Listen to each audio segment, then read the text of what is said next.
here. Come here. Come here. Come here. Hello, and welcome back to Making It with Dee. If you've been here for a while, you'll notice that I haven't uploaded since April. And so rather than pretend that that didn't happen, I thought I'd come back with something that was more honest and true to where I am right now.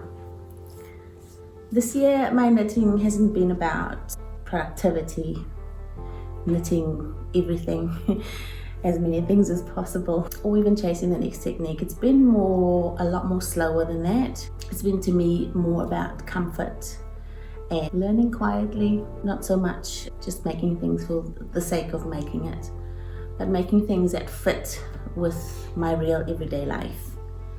So today I wanted to share with you everything that I knit in 2025, but instead of categorizing it in terms of garment type, socks or sweaters, I want to talk about what each piece gave me at the time that I needed it. So I hope you'll enjoy the video. So these first projects are what I think of as my companion knits. They're simple, repetitive, not particularly exciting to look at, and that's exactly why I needed them. These were the knits I picked up in the evenings when my brain was tired, or when I just wanted to sit and listen to something without concentrating too hard on what I was knitting. And so this one, for example, this is the Cumulus T O-neck by Petite Knit. I used a particularly gorgeous yarn combination for this one, but it was mindless knitting, so straightforward, repetitive. As far as, you know, after the increases happened or finished for the raglan and the body, it was just straightforward. I mean, nothing clever happening here, but it was perfect for knitting without thinking. I think at this point of the year, I didn't want a challenge. I wanted company, something steady in my hands. I think we often underestimate how important this kind of knitting is. This wasn't about finishing quickly. It wasn't about learning something new. It was about having something familiar just to return to over and over again, you know? Looking back, what these knits are telling me is that I really needed calm at that time of my life. Wasn't looking for a challenge. So the next one here is my lento. I started this one probably in 2024, close to the end of 2024. Also a beautiful yarn combination. This is a sock yarn, hand dyed, combined with a thrift purchase. So it was a cone of something unknown to me, but it's definitely Angora. And it has a little bit of a halo, if you can see that or appreciate that. I don't know if you can from here. But this is my lento. It feels really soft, easy to wear. Just throw it over a t-shirt with my denim skirt, or any skirt really. Wear with a cotton skirt. The thing with this one is that it's got 3/4 sleeves, because I didn't have enough yarn. I was playing yarn chicken with this one, but it works as a 3/4 sleeve, just pull over. Easy to wear in the summer. Our summers here are not particularly hot. If it is hot, it's probably only for a week, and the rest of the time you probably want to layer up. So this is the perfect garment for that. The next category, oh wait, there's some more. There was quite a bit of comfort knits this year for me. Clearly I needed a lot of calm in my life. I was going through a very challenging time. So what we have here is a pullover, a vest from a pattern that is probably not found on Ravelry. It was a free pattern I found, or some websites on the internet that, you know, shows you heaps of free patterns. And the pattern is just for the plain vest. Okay, I added the duplicate stitch flowers on it because I felt like that's something that I wanted to show off. I wanted to make it colorful and just bright and happy. And so this yarn is also, it's a mohair blend. It's quite a chunky mohair. Also thrifted. I paid less than $10 for it, for the 8 balls of mohair that I bought. And so I thought it'll make a perfect, I just wanted a simple vest pattern so that I could add a little bit of zhuzhing to it. So that's what it goes perfectly over. It's a casual look with a plain white t-shirt underneath, or shirt even, which is how I wore it or wear it with the shirt, even a collared shirt, button down shirt, and then a skirt bottom.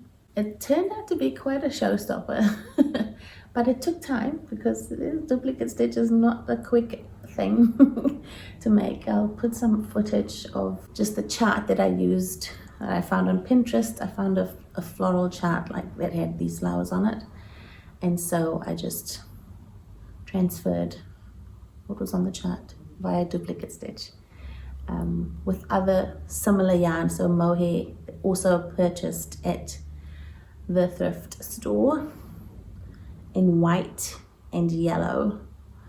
The pink is not mohair. The pink is a different kind of yarn, but I use it in any case because I like the color story that was happening here. It was a slow work in progress. It was fun to, gradually create the flowers and see the pattern grow and look so fabulous. That was my other comfort knit. So another one of my comfort knits that I made in 2025 is the Maggie cardigan. As you can see, with embellishments. I feel like embellishments are my thing. I don't know, I like it. I like to do something different with what seems to be very simple. So the Maggie cardigan is by Petite Knit, and the yarn I used to knit it with was also thrifted, and it was actually, what's the word, reclaimed. It was reclaimed yarn. So the balls that were in the bag, they come in the thrift shop, they just stick it into a plastic bag and they tape it together. They tape it shut, and so the yarn that was in balls, there were like 8 or 10 of these little balls. It was quite wrinkly, like, spaghetti type. And so it was obviously just reclaimed, and I didn't know what I was getting into. But I bought the yarn, and I don't even know what fiber it is, what's the fiber content.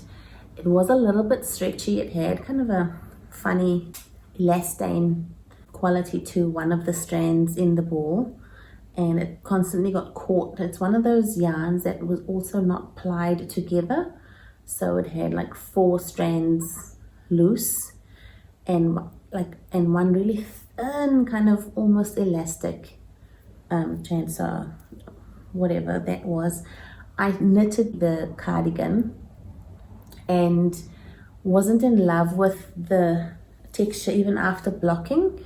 I kind of thought, it still looks really rough, and you can see like this didn't block out.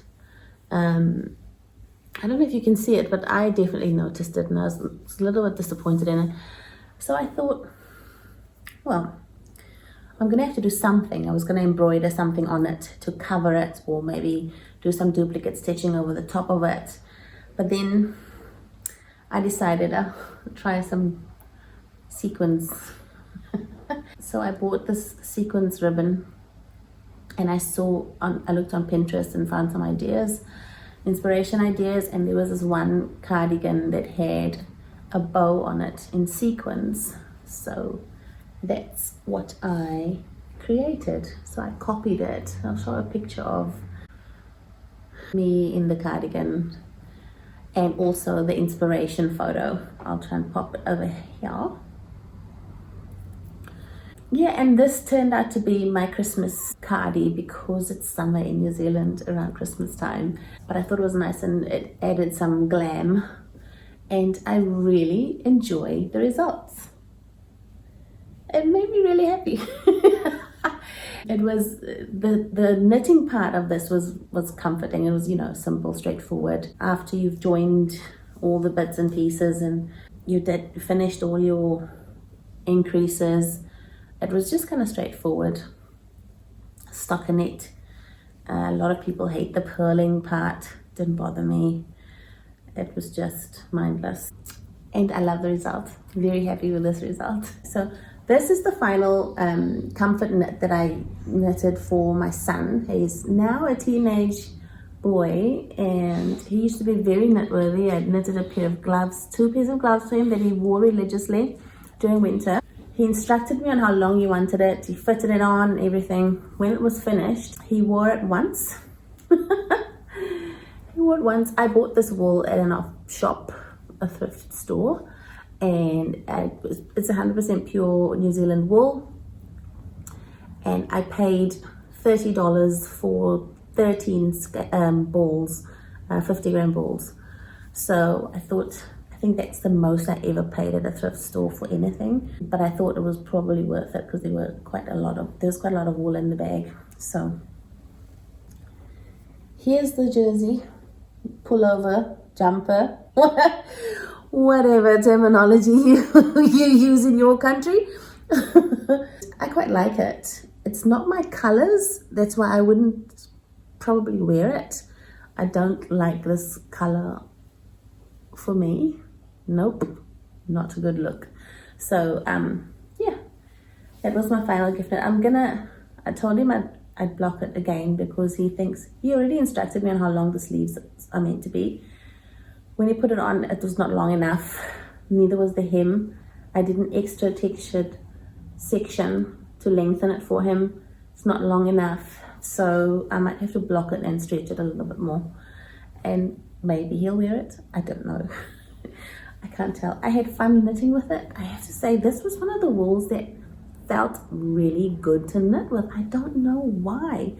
It was such a pleasant knit. I really enjoyed it. This was the most enjoyable knit for me in the last year, 2025, because of the wool and how it felt, even how it blocked. It's very soft. There's nothing scratchy about it. So it's pure wool, but it's not itchy at all. Close next to skin, it's fine. But yeah, just don't love the color for me, but for him, it's perfect. If I can only get him to wear it.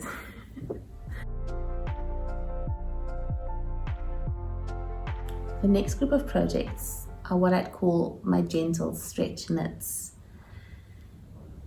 I'm not in a season of dramatic skill building, but I am still curious, and that's what these projects reflect. For this one, I tried something new. So this is the half fisherman's rib.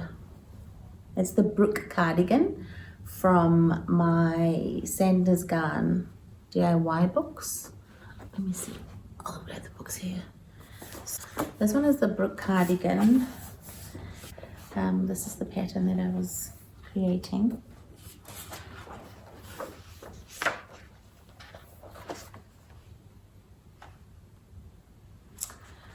And so my version of the Brook cardigan was created in these yarns here that I partly bought from a sale bin in a yarn store when I was on a road trip one time with my husband.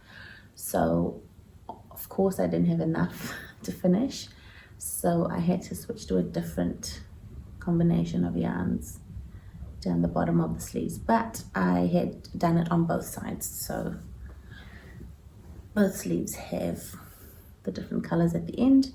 And in the end, I also ran out of this color, so this stripe is thinner than the stripe on the right side. I think it gave me an opportunity to try something new, nothing radical, but just enough to keep me a little bit engaged, which is the half fisherman's rib stitch. What I enjoyed most about this one was not getting it right, but noticing that I trusted myself a lot more than I might have done a few years ago. So I think learning changes as you get older. It doesn't have to be uncomfortable or overwhelming, you know, to be so meaningful. Sometimes it's just quietly satisfying to try something once and see how it goes.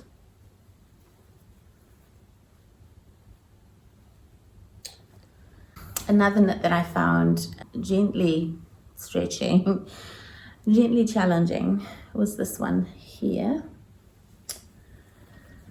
Now I will tell you that I had bought the 100% merino wool at Spotlight, and let me tell you what this jumper is called. It's the Lou Genza, also from this book. Here is the Lou Genza. This is the one. So that's it there, and you can see it's a bit longer in the back than it is in the front, and it's got the slit. Very straightforward looking with the raglan.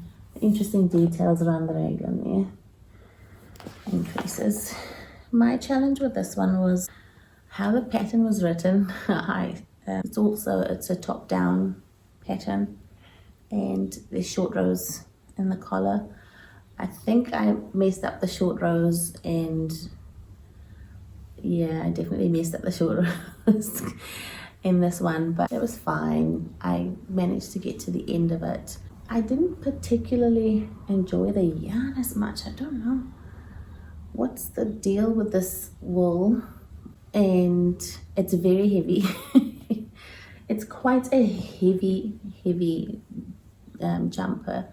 It's got the wide sleeves, and the cuffs are quite wide as well. I don't think there's any decreases in the sleeves, so you just kind of knit straight. So essentially overall it was a straightforward pattern, but the learning here was a little bit challenging, as well as the yarn choice.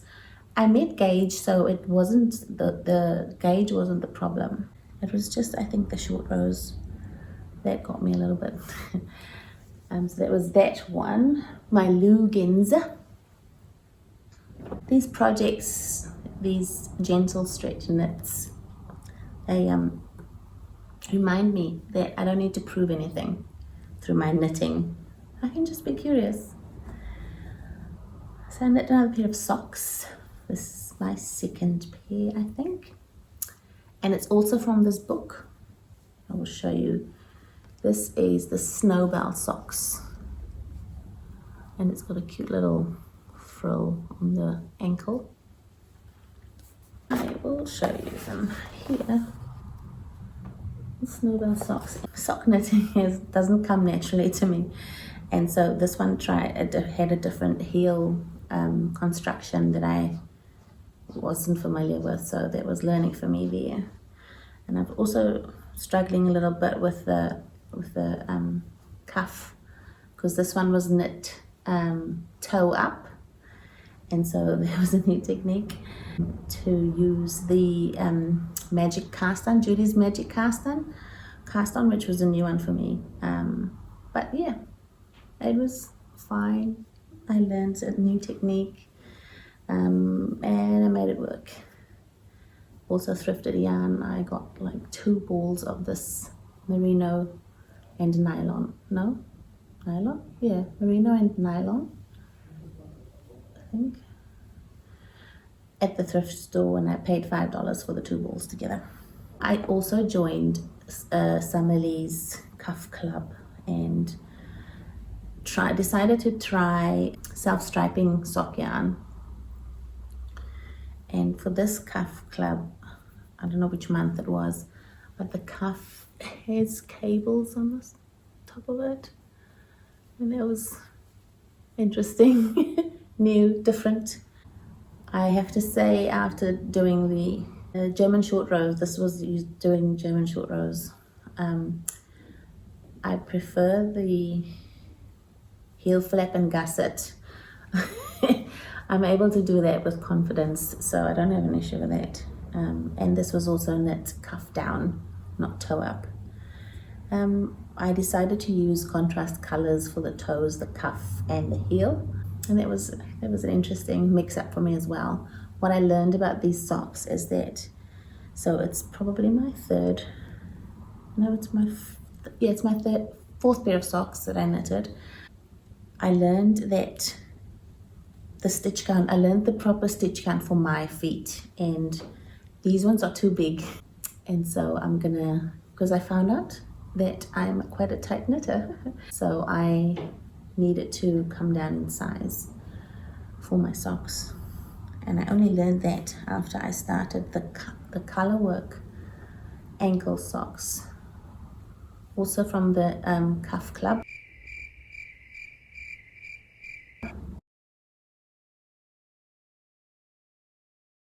So one of the socks here is in the bigger size, you can tell. And the second one is in the size that works for me. So I only learned that after this one. I thought, oh, okay, I need to change my size here. The difficulty with this sock, the challenge for this with this pair of socks was the heel. This is a afterthought heel or forethought heel.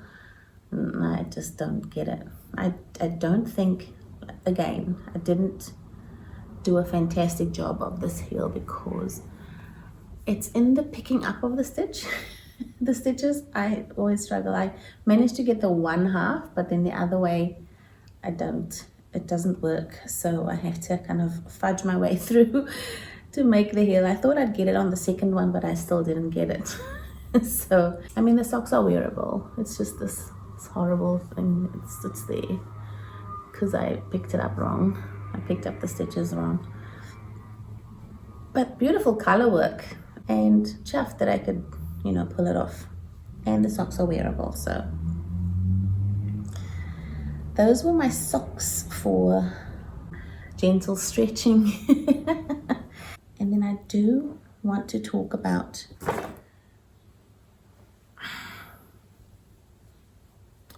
this guy here. This is it's a pattern by Knit Pearl Girl, and I will put the name at the bottom. I've forgotten what it is called. I had a very special yarn, also thrifted. I only had like 4 balls of it, and it I don't know what the fiber content of it is, but it was gorgeous, really soft and shiny a little bit, but I didn't have enough of it to finish. I was definitely playing some serious yarn chicken, and so I had to make up a different yarn combination to do the edging on the sleeves. I mean, it worked. I think it worked. And then I did the same thing here, and also the hem. So the hem and the collar, for those bits, I added a mohair, something mohair that was, as you can see, it's very, very fluffy and sticky outy, all these things.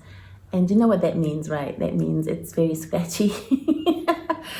So my bad, I might have to take it out and redo it with a different fiber, because even just like this, it's not the best next to skin.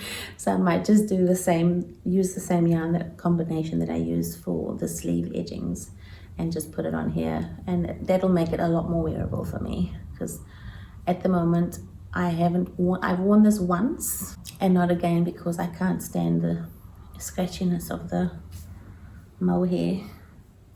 So bad. It's so bad.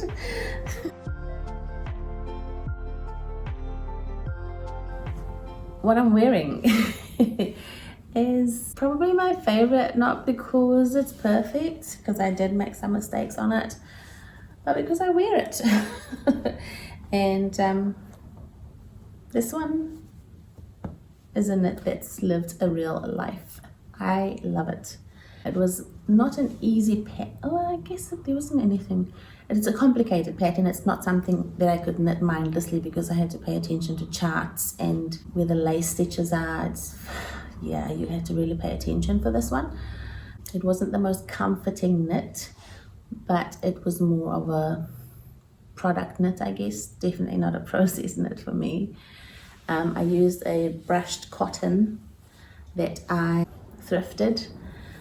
Got a massive fat cone of this brushed cotton in this beautiful bubblegum pink color, and I'll show some footage on the side of me wearing this. Very comfortable knit, very airy for summer, and potentially layerable, so you can wear something over it. I usually wear like a tank under it, a skin colored, like a nude tank top underneath, because of the nature of the the lace, the see-through nature of the lace. So I mean, it's not precious to me because I just pull it on and wear it around the house even, and it's okay. But I definitely count it as a success. One of the final knits I want to mention in this video is my double slippers. These are I made them for my husband. I will include a little clip here of while I was making it and the issues I had with it. You can see the one is slightly smaller than the other, but the little clip will explain that. Okay, so I'm just documenting this on video while I have them open like this. This is my double slippers.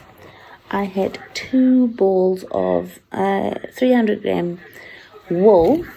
So this is not fitted yarn, okay? This is just rustic, 100% wool. Beautiful colors, I love it. But I decided to use this wool because I have no access to fitted yarn. I was not going to pay the price. So I used what I had. And of course I played yarn chicken. So I ended up with not enough. I knitted the first one in using just 5mm needles, and I cast on the biggest size because these are for my husband.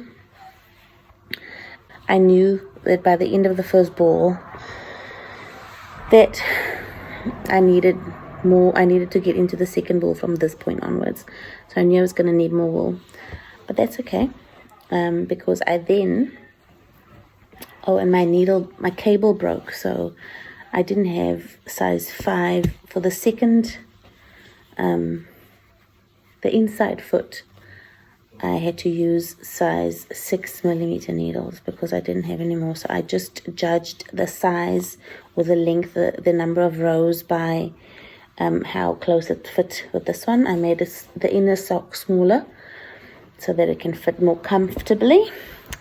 Then the second one, I cast on starting with 6mm needles, and so I did the smaller size. I cast on for the smaller size, the second to last one, and I knit this slightly shorter than requirements because I after watching Sarah from 2 Pearls in a Pod, she was talking about how she made this shorter and the foot part longer because then it sits closer up to the ankle. And so I ran out of yarn here. I substituted with this other wool yarn that I had. I bought it in an op shop. This was also op shop wool. And it's wool. It felted when I joined the two together. So I don't see any problem in getting it to felt. So of course, the proof is not in the pudding. I'm going to have to see how this felts. I'm going to try it on a 30-minute cycle with 40 degrees temperature water and an 800 spins per cycle in my washing machine. I'll chuck a couple of towels in there and see if that works. I had success with the felting, so it took at least 3 tries before I got it, before it felted perfectly, and so my husband was really impressed with it, and now my sons want one too. Yeah, I'm happy to make that for them. With winter approaching, it'll probably be something that everyone in the household gets a pair.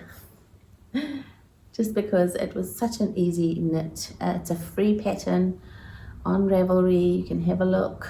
It's called Double Slippers.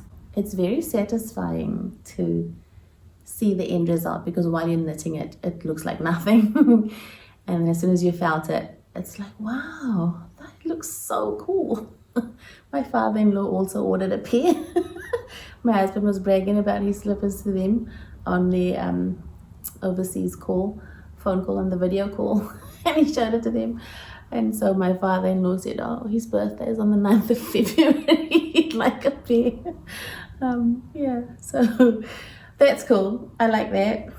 That made me very happy. A lot of my knits are not really Instagram knits. It's more like real life knits. There's a few things I'd change if I'd make some of them again. I'm completely okay with that. The changes I mentioned with a few of the garments I showed you.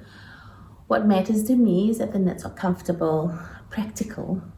You know, part of my everyday wardrobe. I do love to make my own things. I sew as well, and I crochet quite a bit. So it's part of my handmade wardrobe.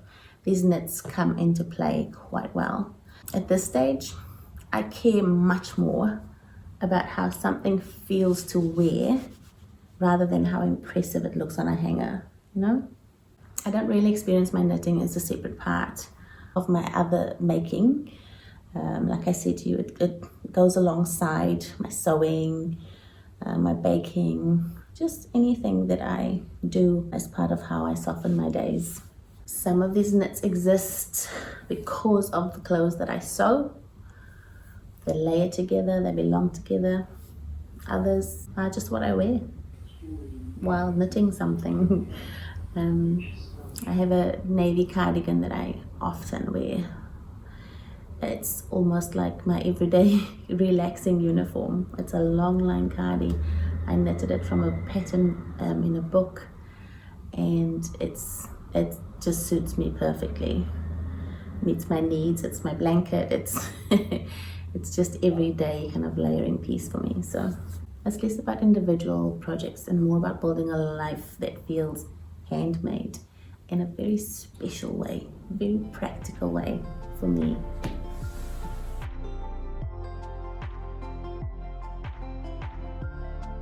Okay, when I look back at everything I knit in 2025, I don't really see a list of projects. I see evidence of what I needed at different moments, different times in my life.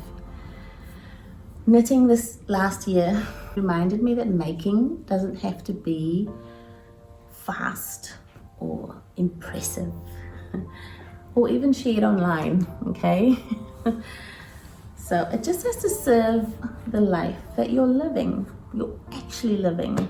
If your creative year has been slower, quieter, same as mine, you're very welcome here.